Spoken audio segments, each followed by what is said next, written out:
दिनांक 22 जुलै 2024 रोजी कातळापूर तालुका अकोले जिल्हा अहमदनगर येथे राहणारे पती पत्नी यांच्यावर कोयत्याने वार करत प्राणघातक हल्ला केल्याचा धक्कादायक प्रकार उघडकीस आला आहे। त्याबाबत पोलिसात तक्रार दाखल झाल्यानंतर सविस्तर वृत्त असे। कातळापूर येथे राहणारे मौंजी तातळे व त्यांच्या पत्नी आशाबाई तातळे यांच्यावर अनैतिक संबंध असल्याच्या संशयावरून त्यांच्या शेजारीच राहणारे विजय किसन भाकीत, अशोक किसन भाकीत व त्यांच्या पत्नी 9 महिन्यापूर्वी मारहाण केली होती। त्याबाबत राजूर पोलीस ठाण्यात संबंधितांनी तक्रार दाखल केली होती।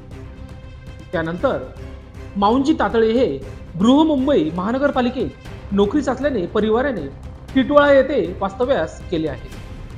मागील भांडणाची कोर्टात तारीख असल्याने तातळे पती पत्नी मुसळगाव कातळपूर येथे मुक्कामी असताना 22 जुलै रोजी रात्री 8:30 वाजता विजय भाकीत व पत्नी मनीषा भाकीत यांनी आमच्या घरात अचानक घुसत लाथाबुक्क्यांनी मारहाण करण्यास सुरुवात करून विजय भाकीत यांनी धारदार कोयत्याने मौंजी तातळे यांच्या डोक्यावर व मानेवर वार करीत पती पत्नींना गंभीर जखमी केले आहे। तसेच आज तुम्हाला संपून टाकतो असे देखील विजय भाकीत यांनी म्हटले आहे।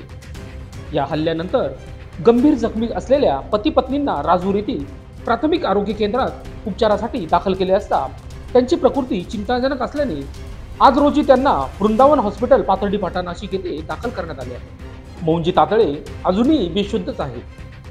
आल्याची माहिती मिळताच राजूर पोलीस ठाण्याचे सहाय्यक पोलीस निरीक्षक दीपक सरोदे यांनी घटनास्थळी धाव घेत दोघांना ताब्यात घेतले आहे।